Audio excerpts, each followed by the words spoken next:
Welcome to Guide Guru. We hope this video helps. First, confirm your phone supports eSIM and 4G or 5G networking before buying a plan. Next, purchase a Dito eSIM plan online from the official portal or store. After purchase, you will receive a QR code or an activation code to install. Make note of the ICSID and any activation PIN included in the message.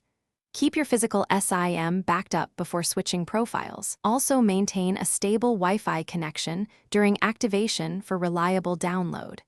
Charge your battery above 20% before starting to avoid. To install, open your phone settings and choose the cellular or network section to add a mobile plan. On iPhone, go to Settings, Cellular, then add Cellular Plan and scan the QR code. On Android, go to Settings, Network and Internet, SIMs or Mobile Network, then add Carrier and scan the code.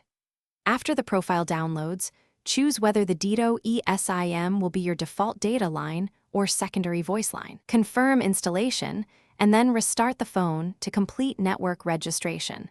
Check for 4G or 5G signal bars after reboot.